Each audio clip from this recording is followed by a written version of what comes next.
जय श्रीमन्नारायण श्रीमते रामानुजाय नमः भगवತ್ ಶ್ರೀ ರಾಮಾನುಜ ಆಚಾರ್ಯರ ಪಾದಕಮಲಗಳಿಗೆ ನನ್ನ ಶಿರಸಾಷ್ಟಾಂಗ ನಮಸ್ಕಾರಗಳನ್ನು ಅರ್ಪಿಸುತ್ತಾ ನಿಮ್ಮೆಲ್ಲರಿಗೂ ನನ್ನ ನಮಸ್ಕಾರಗಳು. ರಾಜರು ರಾಮಾನುಜರನ್ನು ಅರಮನೆಗೆ ಬರಲಿಕ್ಕೆ ಹೇಳಿದ್ದಾರೆ. ಅದೇ ರೀತಿ ಬೆಳಗ್ಗೆ ಅವರಿಗೆ ಪಲ್ಲಕ್ಕಿಯನ್ನು ಕಳಿಸಿದ್ದಾರೆ ಮತ್ತು ಸೈನಿಕರು ಕೆಲವೊಂದು ಜನಗಳು ಬಂದಿದ್ದಾರೆ ಕರೆದುಕೊಂಡು ಹೋಗಲಿಕ್ಕೆ. ಈ ರಾಮಾನುಜರು ಶಿಷ್ಯರ ಜೊತೆಗೆ ಹೊರಟಿದ್ದಾರೆ. ಪಲ್ಲಕ್ಕಿಯಲ್ಲಿ ಕೂಡಿಸಿಕೊಂಡು ಅವರನ್ನು ವಿಜೃಂಭಣೆಯಿಂದ ಅರಮನೆಗೆ ಕರೆದುಕೊಂಡು ಬಂದಿದ್ದಾರೆ. ಅರಮನೆಯಲ್ಲಿ ಅನೇಕ ಜನರಿದ್ದಾರೆ. ಈ ಬಿಟ್ಟಿದೇವ ಜೈನ ಧರ್ಮದ ರಾಜರು ಇವರು. ಇವರ ಜೊತೆಗೆ ಅಲ್ಲಿ ಅನೇಕ ಈ ಜೈನ ಧರ್ಮದ ಗುರುಗಳಿದ್ದಾರೆ, ಅನುಯಾಯಿಗಳಿದ್ದಾರೆ ಮತ್ತು ಅನೇಕ ಮುಖಂಡರು, ಮಂತ್ರಿಗಳು ಮತ್ತು ವೇದ ಪರಿಣಿತಿ ಹೊಂದಿರತಕ್ಕಂಥ ಆ ಧರ್ಮದ ವೇದ ಪಾರಂಗತರಾದಂಥ ಅನೇಕ ಹಿರಿಯ ಮುಖಂಡರು ಅಲ್ಲಿ ಆಸೀನರಾಗಿದ್ದಾರೆ ಅರಮನೆಯ ಒಳಗಡೆ ದರ್ಬಾರಿನಲ್ಲಿ. ಈ ರಾಮಾನುಜರು ಹೋದ ತಕ್ಷಣ ಅವರಿಗೆ ಸ್ವಾಗತ ಕೋರಿ ಆಸೀನರಾಗಲು ಹೇಳ್ತಾರೆ. ಅವರು ಸಹ ಒಂದು ಆಸನದ ಮೇಲೆ ಕುಳಿತುಕೊಂಡಾಗ ಎಲ್ಲರೂ ಅವರಿಗೆ ನಮಸ್ಕಾರ ಮಾಡಿ ವಂದಿಸ್ತಾರೆ. ವಂದಿಸಿದಾಗ ರಾಜ ಬರ್ತಾರೆ. ರಾಜ ಬಂದು ಹತ್ತಿರ ಬಂದು, ಆಚಾರ್ಯರೇ ದಯವಿಟ್ಟು ಸ್ವಲ್ಪ ಒಳಗಡೆ ಬನ್ನಿ ಅಂತೇಳಿ ಒಳಗಡೆ ಕರ್ಕೊಂಡು ಹೋಗ್ತಾರೆ. ಆಚಾರ್ಯರು ಒಳಗಡೆ ಕರ್ಕೊಂಡು ಹೋಗಿ ಒಂದು ಕೋಣೆಯಲ್ಲಿ ಬೀಗ ಹಾಕಿರುತ್ತೆ. ಆ ಕೋಣೆ ಹತ್ತಿರ ಬರ್ತಾರೆ ರಾಜರು. ಆಚಾರ್ಯನ ಕರ್ಕೊಂಡು ಬಂದಾಗ ಆ ಕೋಣೆ ಒಳಗಿನಿಂದ ಶಬ್ದ ಬರ್ತಾ ಇರ್ತದೆ. ಶಬ್ದ ಬಂದಾಗ ಅವಾಗ ಸೈನಿಕರಿಗೆ ಹೇಳ್ತಾರೆ ರಾಜರು, ಈ ಕೋಣೆಯ ಬಾಗಿಲನ್ನು ತೆಗೆಯಿರಿ ಅಂತೇಳಿ. ಕೋಣೆಯ ಬಾಗಿಲನ್ನು ತೆಗೀರಿ ಅಂತ ಒಳಗಡೆ ಕತ್ತಲು ಇರ್ತದೆ. ಅವಾಗ ಆ ಸೈನಿಕ ಏನು ಮಾಡ್ತಾನೆ, ಪಂಜು ಹಚ್ತಾನೆ. ದೀಪ ಹಚ್ಚಿದಾಗ ಸ್ವಲ್ಪ ಬೆಳಕು ಬಂದಾಗ ಆ ಬೆಳಕಿನಲ್ಲಿ ಆಚಾರ್ಯರು ಅಲ್ಲಿ ಇರ್ತಕ್ಕಂಥ ದೃಶ್ಯವನ್ನು ನೋಡಿ ಬಹಳ ನೊಂದ್ಕೊಂತಾರೆ, ಗಾಬರಿ ಆಗ್ತದೆ. ಅವಾಗ ಅಂತಾರೆ, ರಾಜರೇ ಏನಿದು, ಈ ಮಗು ಯಾರದು, ಹೆಣ್ಣು ಮಗು, ಈ ತರ ಎಲ್ಲ ಕಟ್ಟಿ ಹಾಕಿದ್ದಾರ, ಸರಪಳಿಯಿಂದ ಬೀದ ಹಾಕಿದ್ದಾರಲ್ಲ, ಏನಿದು ಅಂದಾಗ ಆ ರಾಜ ಹೇಳ್ತಾರೆ, ಈ ಹೆಣ್ಣು ಮಗು ನನ್ನದೇ ಮಗು ಆಚಾರ್ಯರೇ, ನನ್ನ ಮಗಳು ಯುವರಾಣಿ ಆಗ್ತಕ್ಕಂಥವಳು. ಪರಿಸ್ಥಿತಿ ಬಹಳ ಗಂಭೀರ ಆಗಿದೆ. ಇವಳಿಗೆ ರಾಕ್ಷಸ ಮೆಟ್ಟಿದೆ, ರಾಕ್ಷಸ ಸೇರ್ಕೊಂಡಿದೆ ಮೈಯಲ್ಲಿ. ಹೀಗಾಗಿ ಇವಳು ಬಹಳ ಹಠ ಮಾಡ್ತಾಳೆ ಮತ್ತು ಯಾರು ಬೇಕು ಹೊಡೆಯೋದು ಬಿಡಿಯೋದು, ತನ್ನ ಬಟ್ಟೆಗಳನ್ನು ತಾನೇ ಹರಿದುಕೊಳ್ತಾಳೆ, ತಲೆಯೆಲ್ಲ ಕೂದಲನ್ನು ಕಿತ್ಕೊಳ್ತಾಳೆ, ಹಾಗೆ ಹೀಗೆ. ಅದಕ್ಕಾಗಿ ನಾವು ಈ ಸಹಿಸ್ಕೊಳ್ದೆ ಇವಳನ್ನು ಇಲ್ಲಿ ಕೋಣೆಯಲ್ಲಿ ಭದ್ರ ಮಾಡಿ ಇಟ್ಟಿದ್ದೇವೆ ಅಂದಾಗ ಆಚಾರ್ಯ ಅಂತಾರೆ, ಏನಿದು ಈ ರೀತಿ ಈ ಮಗುವನ್ನು ಕಟ್ಟಿ ಹಾಕಿದ್ದೀರಲ್ಲ ಅಂತೇಳಿ ಆ ಸೈನಿಕರ ಹೇಳ್ತಾರೆ. ರಾಜರಿಗೆ ಹೇಳ್ತಾರೆ, ರಾಜರೇ ದಯವಿಟ್ಟು ಈ ಸರಪಳಿಗಳನ್ನು ಬಿಚ್ಚಿ ಹಾಕಿ ಮಗುವನ್ನು. ರಾಜರ ಗಾಬರಿ ಆಗ್ತದೆ. ಅಲ್ಲ ಆಚಾರ್ಯರೇ, ಈ ಸರಪಳಿಯನ್ನು ನಾವು ಬಿಚ್ಚಿದರೆ ಅವಳು ಸುಮ್ಮನೆ ಇರುವುದಿಲ್ಲ, ರೇಗಾಡ್ತಾಳೆ, ತೊಂದರೆ ಮಾಡ್ತಾಳೆ, ನಿಮಗೆ ಮತ್ತೆ ಹೊಡಿಬಹುದು ಬಿಡಿಬಹುದು, ಬೇಡ ಅಂತ ರಾಜರಂತಾರೆ. ಏನ್ ತೊಂದರೆ ಏನಿಲ್ಲ, ಪರವಾಗಿಲ್ಲ, ಬಿಚ್ಚಿ ಹಾಕಿ ಅಂದಾಗ. ಬಿಚ್ಚಿ ಹಾಕಿ ಅಂದಾಗ ಸೈನಿಕರು ಬಿಚ್ಚಲಿಕ್ಕೆ ಹೋದ್ರೆ ಕೂಗಾಡ್ತಾಳೆ. ಅವಾಗ ಹತ್ತಿರಕ್ಕೆ ಹೋಗ್ತಾರೆ ರಾಮಾನುಜರು. ಹತ್ತಿರಕ್ಕೆ ಹೋದಾಗ ಆ ಹೆಣ್ಣು ಮಗು ಆಚಾರ್ಯರ ಮುಖವನ್ನು ನೋಡಿದ ತಕ್ಷಣ ಸ್ವಲ್ಪ ಪರಿವರ್ತನೆ ಆಗ್ತದೆ, ಮನಸ್ಸಿನಲ್ಲಿ ಶಾಂತವಾಗ್ತಾಳೆ. ಅವಾಗ ಸೈನಿಕ ಬಂದು ಎಲ್ಲ ಬಿಚ್ಚಿ ಹಾಕ್ತಾನೆ. ಬಿಚ್ಚಿ ಹಾಕಿದಾಗ ಅವರು ರಾಮಾನುಜರು ಆಕೆಗೆ ತೀರ್ಥ ಪ್ರೋಕ್ಷಣೆ ಮಾಡ್ತಾರೆ. ತೀರ್ಥ ಪ್ರೋಕ್ಷಣೆ ಮಾಡಿ ಅಕ್ಷತೆಯನ್ನು ತಲೆ ಮೇಲೆ ಹಾಕಿ ತಲೆ ಮೇಲೆ ಕೈ ಇಟ್ಟು ಮಂತ್ರೋಚ್ಚಾರಣೆ ಮಾಡ್ತಾರೆ. ಈ ರಾಕ್ಷಸ ಓಡಿಸ್ಲಿಕ್ಕೆ ಒಂದು ವಿಶೇಷವಾದ ಮಂತ್ರ ಇರುತ್ತೆ ಅವರ ಹತ್ರ. ಆ ಮಂತ್ರ ಉಚ್ಚಾರಣೆ ಮಾಡಿ ಇದು ಮಾಡಿದಾಗ ಆ ಮಗುವಿನಲ್ಲಿ, ಹೆಣ್ಣು ಮಗುವಿನಲ್ಲಿ ಇರ್ತಕ್ಕಂಥ ರಾಕ್ಷಸ ಹೊರಟು ಹೋಗುತ್ತೆ. ಆವಾಗ ಆ ಮಗು ಜ್ಞಾನ ತಪ್ಪಿ ಬೀಳುತ್ತಾಳೆ. ಬಿದ್ದಾಗ ಹೇಳಿಕ್ಕಾಗೋದಿಲ್ಲ, ಕೈ ಕಾಲು ಎಲ್ಲ ಗಾಯಗಳು ಎಲ್ಲ ಒಡ್ಕೊಂಡು ಸರಪಳಿ ಎಲ್ಲ ಕಟ್ಟಿ ಹಾಕಿರ್ತಾರೆ. ಆದರೆ ಆ ರಾಕ್ಷಸ ಮೈಯಲ್ಲಿದ್ದಾಗ ಏನು ಗೊತ್ತಾಗ್ತಿರೋದಿಲ್ಲ ಆಕೆಗೆ. ಆ ಕೆಳಗಡೆ ಮೂರ್ಛೆ ಹೋಗಿ ಬಿದ್ದಾಗ ಆ ರಾಜರಿಗೆ ಹೇಳ್ತಾರೆ ಆಚಾರ್ಯರು, ದಯವಿಟ್ಟು ಈಕೆಗೆ ಕರೆದುಕೊಂಡು ಹೋಗಿ ಸ್ವಲ್ಪ ವಿಶ್ರಾಂತಿ ಮಾಡಿಸಿ, ಸ್ನಾನಗಿನ ಮಾಡಿಸಿ ಅಂತೇಳಿ ಆಕೆ ಮೇಲೆ ಮತ್ತೆ ಪ್ರೋಕ್ಷಣೆ ಮಾಡ್ತಾರೆ. ತೀರ್ಥ ಪ್ರೋಕ್ಷಣೆ ಮಾಡಿದಾಗ ಸ್ವಲ್ಪ ಎಚ್ಚರ ಆಗ್ತದೆ. ಕರ್ಕೊಂಡೋಗಿ ಸ್ವಲ್ಪ ವಿಶ್ರಾಂತಿ ಪಡೀಲಿಕ್ಕೆ ಹೇಳಿರ್ತಾರಲ್ಲ, ವಿಶ್ರಾಂತಿ ಪಡಿತಿದೆ ಆ ಮಗು. ಆನಂತರ ಆಕೆ ಸ್ನಾನಾದಿಗಳನ್ನು ಮಾಡಿಸಿ ಒಳ್ಳೆಯ ವಸ್ತ್ರಗಳನ್ನು ಹಾಕಿ ಕರೆದುಕೊಂಡು ಆಚಾರ್ಯರ ಮುಂದೆ ನಿಲ್ಲಿಸ್ತಾರೆ. ಆಚಾರ್ಯರಿಗೆ ಬಹಳ ಸಂತೋಷ ಆಗತ್ತೆ. ಎಂಥ ಮಗು ಇದು, ಯುವರಾಣಿ ಆಗ್ತಕ್ಕಂಥ ಪರಿಸ್ಥಿತಿಯಲ್ಲಿರಬೇಕಾದ್ರೆ ಈ ರೀತಿಯಾದಂಥ ಒಂದು ರಾಕ್ಷಸ ಆಕೆಯ ಮೇಯಲ್ಲಿ ಸೇರ್ಕೊಂಡಿತ್ತಲ್ಲ, ಎಂಥ ಲಕ್ಷಣವಾದ ಮಗು ಅಂತೇಳಿ ಆ ಮಗುವಿನ ಮೇಲೆ ಮತ್ತೆ ತಲೆ ಮೇಲೆ ಕೈ ಇಟ್ಟು ಆಶೀರ್ವಾದ ಮಾಡಿ ಒಳ್ಳೇದಾಗ್ಲಿ ಮಗು ಅಂತೇಳಿ ಹೇಳಿದಾಗ ರಾಜರು ಬಹಳ ಸಂತೋಷಗೊಳ್ಳುತ್ತಾರೆ. ಆ ಮಗು ಸಂತೋಷದಿಂದ ಮಾತಾಡ್ತದೆ, ಆಚಾರ್ಯರಿಗೆ ನಮಸ್ಕಾರ ಮಾಡ್ತದೆ. ನಮಸ್ಕಾರ ಮಾಡಿ ಯಥಾ ರೀತಿ ಮೊದಲನೇ ಸ್ಥಿತಿಗೆ ಮರಳುತ್ತಾಳೆ. ರಾಕ್ಷಸ ಬಿಟ್ಟ ಮೇಲೆ ಮತ್ತೆ ಮನುಷ್ಯಳಾಗಿ ಯಥಾಸ್ಥಿತಿಗೆ ಮರಳಿ ಬರ್ತದೆ ಆ ಮಗು. ಅದನ್ನು ಕಂಡಂತ ಅಲ್ಲಿ ಇರ್ತಕ್ಕಂಥ ಜೈನ ಧರ್ಮದ ಗುರುಗಳು ಮತ್ತು ಅನೇಕರು ಬಹಳ ಗಾಬರಿ ಆಗ್ತದೆ. ಅವರಂತಾರೆ, ನಾವು ಎಷ್ಟು ಕಷ್ಟಪಟ್ಟಿದ್ದೆವು, ಏನೆಲ್ಲ ಮಾಡಿದ್ದೆವು, ಏನೆಲ್ಲ ಮಂತ್ರಗಳನ್ನು ಹಾಕಿದ್ದೆವು, ಏನೆಲ್ಲ ಮಾಡಿದ್ದೆವು, ಎಷ್ಟೋ ನಾವು ಯಜ್ಞಗಳನ್ನು ಮಾಡಿದ್ದೀವಿ, ಆದರೂ ಏನೂ ಆಗಲಿಲ್ಲ. ಆದರೆ ಆಚಾರ್ಯರು ಕೇವಲ ಕೆಲವು ಸಮಯದಲ್ಲಿ ಆಕೆಗೆ ಮೆಟ್ಟಿರ್ತಕ್ಕಂಥ ರಾಕ್ಷಸವನ್ನು ಓಡಿಸಿ ಬಿಟ್ರಲ್ಲ ಅಂತೇಳಿ ಬಹಳ ಇದಾಗ್ತದೆ ಅವರಿಗೆ. ಅಲ್ಲಿ ಇರ್ತಕ್ಕಂಥ ಜನರಿಗೆ ಗಾಬರಿ ಆಗ್ತದೆ. ಎಂಥ ಇವರು, ಎಂಥ ಆಚಾರ್ಯರು, ಎಂಥ ವಿದ್ವಾಂಸರು, ಎಷ್ಟೊಂದು ಜ್ಞಾನ ಇದೆ ಇವರಲ್ಲಿ ಅಂತಕ್ಕಂಥದ್ದು ಅಲ್ಲಿ ಎಲ್ಲರಿಗೂ ಗೊತ್ತಾಗ್ತದೆ. ಆವಾಗ ರಾಜನ ಹೆಂಡತಿ ರಾಣಿ ಮತ್ತು ರಾಜ ಇಬ್ಬರು ಬಂದು ಆ ಮಗುವನ್ನು ಕರೆದುಕೊಂಡು ಬರ್ತಾರೆ.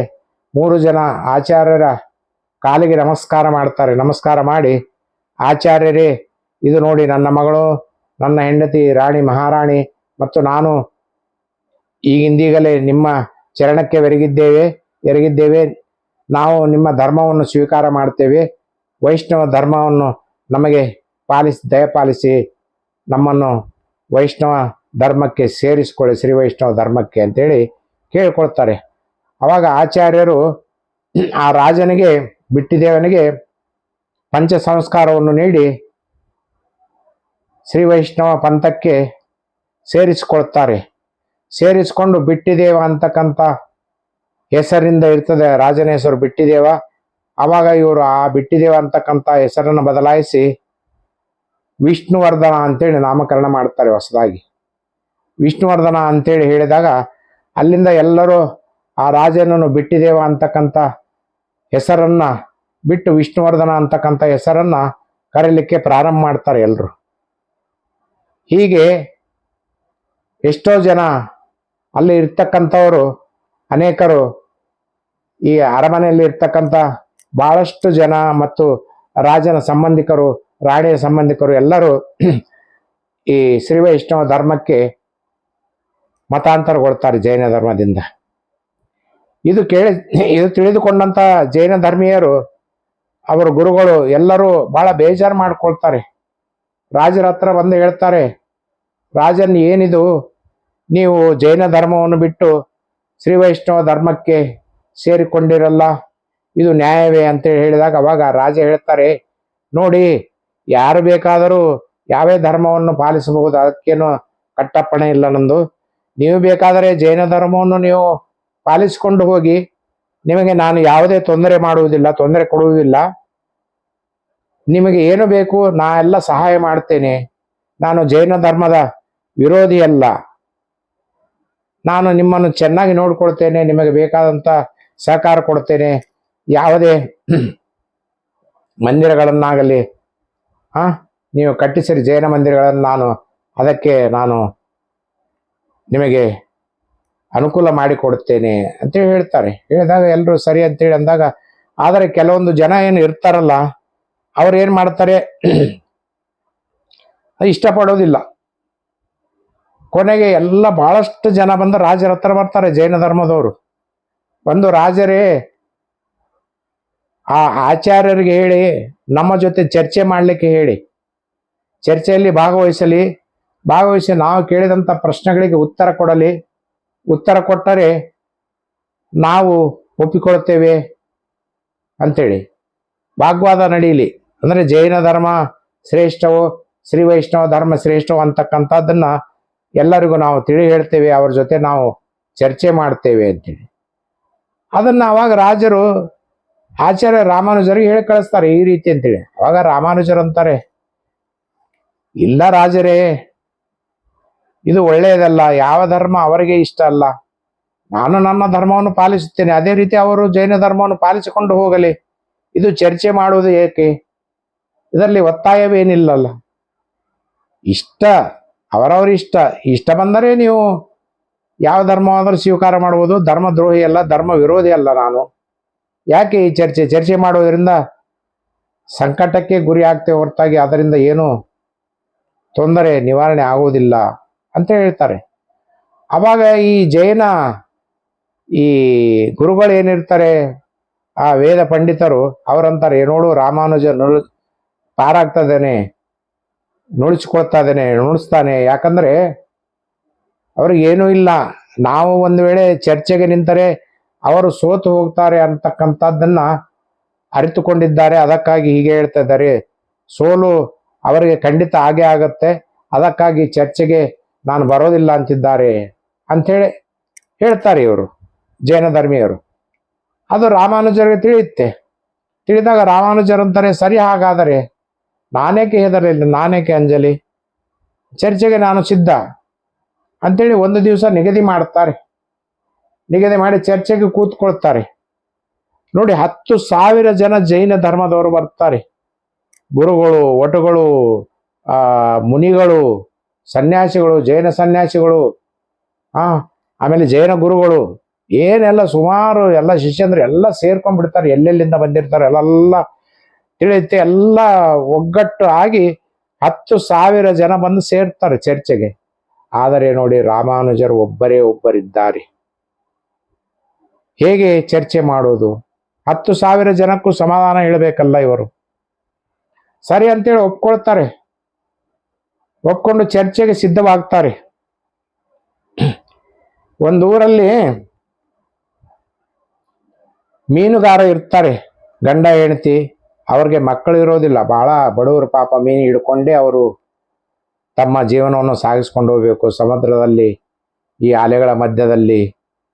ಹಾಗೆ ಬೋಟು ಹಾಕ್ಕೊಂಡು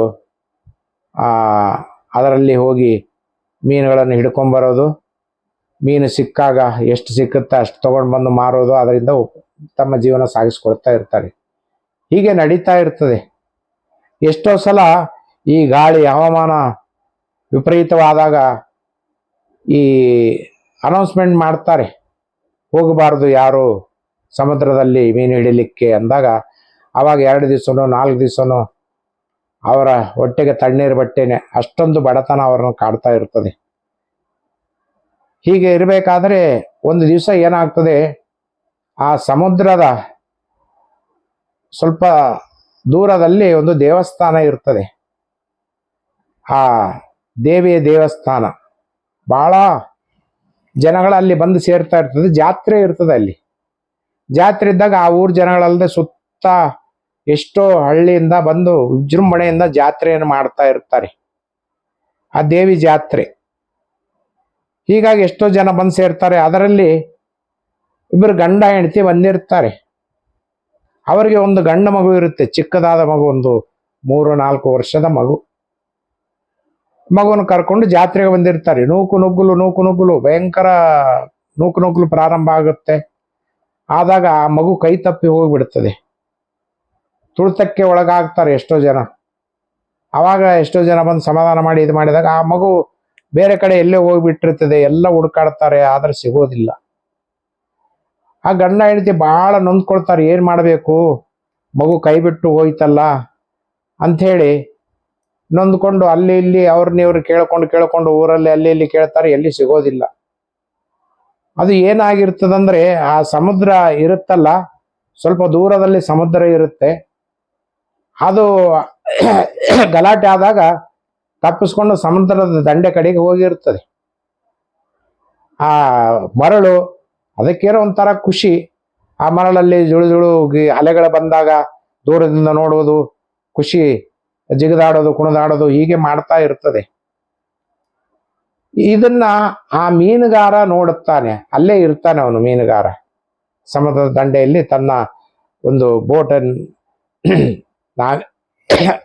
ಆ ಬೋಟನ್ನು ಅಲ್ಲಿ ಕಟ್ಟಿ ಹಾಕಿ ಇನ್ನೇನು ಹೊರಡಬೇಕು, ನಾನು ಜಾತ್ರೆಗೆ ಏನೋ ಮೀನು ಸಿಕ್ಕಿದೆ ಅದನ್ನು ಅಲ್ಲಿ ಜಾತ್ರೆಯಲ್ಲಿ ಮಾರಿಕೊಂಡ್ರೆ ದುಡ್ಡು ಬರುತ್ತೆ, ಅದರಿಂದ ನಮಗೆ ಹೊಟ್ಟೆ ಜೀವನ ಆಗುತ್ತೆ ಅಂಥೇಳಿ ಅವನು ತನ್ನದೇ ಒಂದು ಲೋಕದಲ್ಲಿ ಅವನೇ ಇರ್ತಾನೆ. ಈ ಇರಬೇಕಾದ್ರೆ ಈ ಮಗು ಕಣ್ಣಿಗೆ ಬೀಳುತ್ತೆ. ಅವನಿಗೆ ಕಣ್ಣಿಗೆ ಬಿದ್ದಾಗ ಅವನು ನೋಡ್ತಾನೆ, ಇದು ಏನು ಮಗು ಯಾರ್ದು ಅಂತೇಳಿ ನೋಡ್ತಾನೆ, ಕರೀತಾನೆ. ಕರೆದ್ರೆ ಅದು ಇನ್ನೂ ಚಿಕ್ಕ ಮಗು, ಮಾತು ಅಷ್ಟೊಂದು ಬರ್ತಿರೋದು, ತೊದಲು ಮಾತಾಡ್ತಿರ್ತದೆ. ಆಮೇಲೆ ಜಾತ್ರೆಗೆ ಬಂದರೆ ಜಾತ್ರೆ ಎಲ್ಲ ಇದು ಮಾಡಿರ್ತಾರೆ, ತುಳಿದು ನೂಕು ನುಗ್ಗಲಾಗಿ ಎಲ್ಲ ತುಳಿತಕ್ಕೊಳಗಾಗಿರ್ತಾರೆ ಎಷ್ಟೋ ಜನರು. ಹೀಗಾಗಿ ಜಾತ್ರೆಯಿಂದ ಜನ ಎಲ್ಲ ಹೊರಟು ಹೋಗ್ಬಿಟ್ಟಿರ್ತಾರೆ, ಗಲಾಟೆ ಆಗಿ ಅವನ್ನ ಜಾತ್ರೆ ಬೇಗ ಅಷ್ಟೇ ಮುಗಿಸಿ ಕೈ ಬಿಟ್ಬಿಟ್ಟಿರ್ತಾರೆ. ಇನ್ನು ಗಲಾಟೆ ಆಗ್ತದೆ ಅಂತೇಳಿ ಸಂಕ್ಷಿಪ್ತವಾಗಿ ಮಾಡಿ ಜಾತ್ರೆಯನ್ನು ಮುಗಿಸ್ಬೇಕು ಅಂಥೇಳಿ ಎಲ್ಲರನ್ನು ಕಳಿಸಿಬಿಟ್ಟಿರ್ತಾರೆ. ಅಲ್ಲಿ ಬಹಳಷ್ಟು ಜನಕ್ಕೆ ತೊಂದರೆ ಆಗಿರ್ತದೆ, ಗಾಯಗಳಾಗಿರ್ತವೆ. ಇದನ್ನು ನೋಡಿ ಅವನು ಗಾಬರಿ ಆಗ್ತದೆ, ಏನಿದು ಈ ರೀತಿ ಆಗಿದೆ ಅಂತೇಳಿ ತಿಳ್ಕೊಂಡು ಆ ಮಗುನ ಎತ್ಕೊಂಡು ಅವ್ರ ಮನೆಗೆ ಬರ್ತಾನೆ. ಮನೆಗೆ ಬಂದು ಹೇಳ್ತಾನೆ, ನೋಡು ಈ ಸಮುದ್ರದ ದಡದಲ್ಲಿ ಈ ಮಗು ಸಿಕ್ಕಿದೆ, ನಮಗೆ ಎತ್ಕೊಂಡು ಬಂದಿದ್ದೇನೆ, ಏನು ಮಾಡೋಣ, ಎಲ್ಲಿ ಆದರೂ ಹೋಗಿ ಕೇಳೋಣ, ಇಲ್ಲ ಪೊಲೀಸ್ ಸ್ಟೇಷನ್ಗೆ ಹೋಗಿ ಕೊಡೋಣ, ಅವ್ರು ಹುಡುಕ್ತಾರೆ ತಂದೆ ತಾಯಿ ಯಾರು ಅಂತೇಳಿ. ಅವಾಗ ಆಕೆ ಅಂತಾಳೆ, ಅಲ್ರಿ ಸಿಕ್ಕಿದೆ ಮಗು, ದೇವ್ರು ಕೊಟ್ಟಿದ್ದಾನೆ, ಇರಲಿ, ಯಾರಾದರೂ ಬಂದು ಅವರಾಗೆ ಬಂದು ಕೇಳಿದರೆ ಕೊಡೋಣ, ಇಲ್ಲಾಂದ್ರೆ ನಾವೇ ಇಟ್ಕೊಳ್ಳೋಣ, ಯಾರಾದರೂ ನಮ್ಮದೇ ಅಂತೇಳಿ ತೊಗೊಂಡೋದ್ರು ಹೋಗ್ಬೋದು, ಚಂದ ಮಗು ಇದೆ, ಭಾಳ ಅಂದವಾದ ಮಗು, ಮುದ್ದಾದ ಮಗು, ನಾವೇ ಸಾಕ್ಕೊಡೋಣ ಅಂತೇಳಿ ಅವ್ರು ಸಾಕ್ಕೊಳ್ತಾರೆ. ಅದು ಮಗು ಬೆಳೀತಾ ದೊಡ್ಡದಾಗ್ತಾ ಆ ಮಗುವಿನ ಇದೇ ಬೇರೆ ಇರುತ್ತೆ, ಆ ಗುಣಗಳೇ ಬೇರೆ ಇರ್ತವೆ. ಆ ಮಗು ಈ ಮಾಂಸ ಅಂದರೆ, ಮೀನು ಅಂದರೆ, ಮೊಟ್ಟೆ, ಇವು ಯಾವುದನ್ನು ಅದು ಇಷ್ಟಪಡ್ತಿರೋದಿಲ್ಲ. ಕಾರಣ ಬ್ರಾಹ್ಮಣರ ಮಗುವಾಗಿರ್ತದೆ ಅದು. ನೋಡಿ, ಒಬ್ಬ ಬ್ರಾಹ್ಮಣರ ಮಗು ಬಂದು ಮೀನುಗಾರನ ಕೈಯಲ್ಲಿ ಸಿಕ್ಕಾಕೊಂಡಿದೆ, ಅದನ್ನು ಅವನು ಸಾಕ್ಕೊಳ್ತಾ ಇದ್ದಾನೆ. ಆದರೆ ಅವನಿಗೆ ಅದು ಮಗುವಿಗೆ ಇಷ್ಟ ಆಗ್ತಿರೋದಿಲ್ಲ. ಅವನು ಸ್ವಲ್ಪ ದೊಡ್ಡವನಾಗ್ತಾನೆ, ಆಗ್ತಾ ಬೇರೆ ದಾರಿ ಇಲ್ಲಲ್ಲ, ಓದ್ತಾನೆ ಸ್ವಲ್ಪ, ಅವನು ಮತ್ತೆ ಇದೇ ಉದ್ಯೋಗಕ್ಕೆ ಹಚ್ಚಬೇಕಲ್ಲ ಅಂಥೇಳಿ ಕರ್ಕೊಂಡು ಬಂದು ಹಚ್ತಾರೆ. ಅವನ ತಂದೆ ಬಿಡೋದಿಲ್ಲ, ಅಲ್ಲಪ್ಪ ನನಗೆ ವಯಸ್ಸಾಗ್ತಾ ಬಂತು, ನೀನಾದರೂ ಇದನ್ನು ಮುಂದುವರಿಸು, ಇಲ್ಲಾಂದ್ರೆ ನಮ್ಮ ಹೊಟ್ಟೆಗೆ ಬಟ್ಟೆನೆ, ತಣ್ಣೀರು ಬಟ್ಟೆನೆ, ಏನು ಮಾಡೋಕ್ಕಾಗುತ್ತೆ, ನೀನು ಇದನ್ನೇ ಮಾಡ್ಕೊಂಡು ಹೋಗ್ಬೇಕು ವೃತ್ತಿ, ಇದು ನಮ್ಮ ಮನೆತನದಿಂದ ಬಂದದ್ದು, ಇದನ್ನು ನಿಲ್ಲಿಸಿದ್ರೆ ನಮಗೆ ತೊಂದರೆ ಆಗ್ತದೆ, ಓದಿಲ್ಲ ನನಗೆ, ನೀನು ಓದಿದ್ದು ಪೂರ್ತಿ ಅಲ್ಲ, ನಿನಗೂ ವಿದ್ಯೆ ಹತ್ತಲಿಲ್ಲ, ಏನೇ ಆಗಲಿ ಇದನ್ನೇ ಮುಂದುವರ್ಸ್ಕೊಂಡು ಹೋಗೋಣ ಅಂತೇಳಿ ಮುಂದುವರಿಸ್ತಾರೆ. ಯಾಕಂದ್ರೆ ಅವನಿಗೆ ಅಷ್ಟು ಓದಿಸಿರೋದಿಲ್ಲ, ಅವ್ರಿಗೂ ಇಷ್ಟ ಇರೋದಿಲ್ಲ, ಮತ್ತು ಓದಿದರೆ ಅವ್ನು ಬಿಟ್ಟು ಹೋಗ್ತಾನೆ, ಹಾಗೆ ಈಗ ಅಂತಕ್ಕಂಥ ಪರಿಸ್ಥಿತಿ ಅವನದು, ಮೀನುಗಾರನದು. ಹೀಗೆ ಅವನು, ಆ ಮಗು ಏನು ಮಾಡ್ತದೆ ಪಾಪ, ಅವನು ಒಂದು 15-16 ವರ್ಷ ವಯಸ್ಸಾಗಿರ್ತದೆ. ಈ ಕೆಲವೊಬ್ಬರ ಜೊತೆ ಮೊದಲ ಅನುಭವ ಆಗ್ಬೇಕಂತೇಳಿ ಕಳಿಸ್ತಾರೆ. ದೊಡ್ಡವನಾಗ್ತಾನೆ, ಒಂದು 20-22 ವರ್ಷದವನಾಗ ಸ್ವತಂತ್ರವಾಗಿ ಮೀನು ಹಿಡಿಲಿಕ್ಕೆ ಹೋಗ್ತಿರ್ತಾನೆ. ಆದರೆ ಅವನು ಹಿಂಸೆ ಆಗ್ತಾ ಇರ್ತದೆ, ಒಳಗೊಳಗೆ ಅವನು ನೋವು ಅನುಭವಿಸ್ತಾ ಇರ್ತಾನೆ. ಇದೇನದು, ಮೀನುಗಳನ್ನು ಹಿಂಸೆ ಮಾಡೋದು, ಕೊಲ್ಲೋದು, ತಂದು ಮಾರೋದು, ಇದು ಏನಪ್ಪ ಅಂತೇಳಿ ಅವನು ದೇವರಿಗೆ ಕೇಳ್ಕೊಳ್ತಾ ಇರ್ತಾನೆ. ದೇವರೇ, ಏನಾದರೂ ಮಾಡಿ ಇದರಿಂದ ಕಾಪಾಡು ನನ್ನನ್ನು, ನಾನು ಇದನ್ನು ಭರಿಸಲಾರೆ, ಈ ಹಿಂಸೆ ಮಾಡೋದು ನನಗೆ ಇಷ್ಟ ಆಗೋದಿಲ್ಲ, ಮೀನು ಹಿಡಿಯೋದು ನನಗೆ ಭಾಳ ಹಿಂಸೆ ಆಗ್ತಾ ಇದೆ, ದೇವರೇ ಕಾಪಾಡು, ಏನಾದರೂ ಮಾಡು, ನನಗೆ ಬೇರೆ ದಾರಿ ತೋರಿಸು ಅಂತಂದಾಗ ಒಂದು ದಿವಸ ಅವನಿಗೆ ಒಂದು ದೊಡ್ಡದಾದ ಬಲೆಗೆ ಮೀನು ಸಿಗುತ್ತೆ. ಅವನಿಗೆ ಆಶ್ಚರ್ಯ, ಅದೊಂದು ತರಹ ಬೇರೆ ರೀತಿಯ ಮೀನು ಇರುತ್ತೆ, ಹೊಳಿತಾ ಇರ್ತದೆ, ಅದರ ಲಕ್ಷಣನೇ ಬೇರೆ ಇರ್ತದೆ. ಬಲೆಗೆ ಸಿಕ್ಕಾಗ ಅದನ್ನು ಹಂಗೆ ಅವನು ಇದರಲ್ಲಿ ಸುತ್ಕೊಂಡು ಹೋಗಿ ಮನೆಗೆ ಹೋಗಿ ಆ ತಂದೆಗೆ ಕೊಡ್ತಾರೆ. ತಾಯಿಗೆ ಕೊಟ್ಟಾಗ ತಾಯಿ ನೋಡ್ತಾಳೆ, ಇದುವರೆಗೂ ನಾವು ಕಂಡಿಲ್ಲ ಇಂಥ ಮೀನು, ಎಂಥ ಮೀನು ಇರಬೇಕು, ಇದು ವಿಶಿಷ್ಟವಾದ ಮೀನು, ವಿಚಿತ್ರವಾದ ಮೀನು, ಇದರ ಬಣ್ಣ ಬಂಗಾರದ ಬಣ್ಣ, ಹೊಳಿತಾ ಇದೆ, ನೋಡ್ಲಿಕ್ಕೆ ಅಂದವಾಗಿದೆ ಅಂಥೇಳಿ, ಏನೇ ಆಗಲಿ ಅಂತೇಳಿ ಅದನ್ನೇನು ಮಾಡ್ತಾಳೆ ಅವ್ರ ತಾಯಿ, ಅದನ್ನು ಹೊಟ್ಟೆ ಸೀಳುತ್ತಾಳೆ. ಸೀಳಿದಾಗ ಒಳಗಡೆ ನೋಡಿ ಬಂಗಾರದ ನಾಣ್ಯಗಳು ಮೀನಿನಲ್ಲಿ ಯಥೇಚ್ಛವಾಗಿ ಇಷ್ಟು ಉಬ್ಬಿರ್ತದೆ ಹೊಟ್ಟೆ, ದೊಡ್ಡದಾಗಿರ್ತಕ್ಕಂಥ ಮೀನು. ಅದನ್ನ ಎತ್ಕೊಂಡ್ಬಂದು ಕೊಟ್ಟಾಗ ಅದನ್ನು ಹೊಟ್ಟೆ ಸೀಳಿ ನೋಡಿದರೆ ಒಳಗಡೆ ಬಂಗಾರದ ನಾಣ್ಯಗಳು ತುಂಬಿರ್ತವೆ. ಅವಾಗ ಆ ಮಗು ಅನ್ಕೊಂತಾನೆ, ದೇವರೇ ನನಗೆ ದಾರಿ ತೋರಿಸಿದೆಯಪ್ಪ, ಇನ್ನು ಮೇಲೆ ನಾನು ಮೀನು ಹಿಡಿಲಿಕ್ಕೆ ಬರೋದಿಲ್ಲ ಅಂತೇಳಿ ಆ ತಂದೆ ತಾಯಿಯ ಜೊತೆ ಸೇರ್ಕೊಂಡು ಆ ಮೀನು ಹಿಡಿಯೋದನ್ನು ಬಿಡುತ್ತಾನೆ. ಅವನು ಬಿಟ್ಟು ಆ ಬಂಗಾರದ ನಾಣ್ಯಗಳನ್ನು ತಗೊಂಡು ಬೇರೆ ಉದ್ಯೋಗ ಮಾಡಿಕೊಂಡಿರ್ತಾನೆ. ಈ ರೀತಿ ನೋಡಿ, ದೇವರು ನಾವು ಹಿಂಸಾತ್ಮಕವಾಗಿ ನಾವು ಹಿಂಸೆಯನ್ನು ಪರಿಪಾಲಿಸ್ತಾ ಹೋದರೆ ಅದರ ದಾರಿನೇ ಬೇರೆ, ಅದರ ಸುಖನೇ ಬೇರೆ, ಅದರ ಅನುಭವನೇ ಬೇರೆ. ಆದರೆ ನಾವು ಯಾರಿಗೂ ಮೋಸ ಮಾಡದೆ ನಾವು ಹಿಂಸಾತ್ಮಕವಾಗಿ ಇರಬಾರದು, ಅಹಿಂಸಾತ್ಮಕವಾಗಿ ಇರಬೇಕಂತ ಉದ್ದೇಶದಿಂದ ಆ ಮಗು ಏನು ಬೇಡ್ಕೊಂತು ದೇವರಿಗೆ, ಅದು ದೇವರಿಗೆ ತಲುಪ್ತು, ದೇವರು ದಾರಿ ತೋರಿಸ್ತಾ ಅಂತಕ್ಕಂಥದ್ದು. ಈ ರೀತಿ ರಾಮಾನುಜರು 10,000 ಜನಗಳ ಒಂದು ಕಡೆ ನೆರೆದಿದ್ದಾರೆ, ಅವರ ಎದುರಿಗೆ ಕೂತಿದ್ದಾರೆ. ಈ ರಾಮಾನುಜರ ಶಿಷ್ಯಂದರು ಅವರ ಹಿಂದೆ ಇದ್ದಾರೆ. ಅವಾಗ ರಾಮಾನುಜರಂತಾರೆ, ಇಲ್ಲಿ ನನ್ನ ಸುತ್ತ ಪಕ್ಕ ಹಿಂದೆ ಯಾರು ಇರಬೇಡಿ, ಆಚೆ ಹೋಗಿಬಿಡಿ ಅಂತೇಳಿ ಅವರ ಎದುರಿಗೆ ಒಂದು ಪರದೆಯನ್ನು ಹಾಕಲಾಗ್ತದೆ. ಪರದೆಯನ್ನು ಹಾಕ್ತಾರೆ. ಇವರು ಒಬ್ಬರೇ ಇಲ್ಲಿ ಪರದೆ ಹಿಂದುಗಡೆ ಇಲ್ಲಿ ಇರ್ತಾರೆ. ಆ ಪರದೆಯ ಆಚೆ 10,000 ಜನರು ಜೈನರು ಇವರ ಪ್ರಶ್ನೆಗಳಿಗೆ ಉತ್ತರ ಕೊಡ್ಲಿಕ್ಕೆ ರಾಮಾನುಜರು ತಯಾರಾಗಿದ್ದಾರೆ. ಈ ಪ್ರಶ್ನೆ ಕೇಳಲಿಕ್ಕೆ ಇವರು ತಯಾರಾಗಿದ್ದಾರೆ. ಇಲ್ಲಿಗೆ ಈ ಭಾಗ ಮುಗಿಸುವ ಸಮಯ, ವಿರಾಮ. ಸರ್ವೇ ಜನಃ ಸುಖಿನೋ ಭವಂತು. ಎಲ್ಲರಿಗೂ ನಮಸ್ಕಾರ.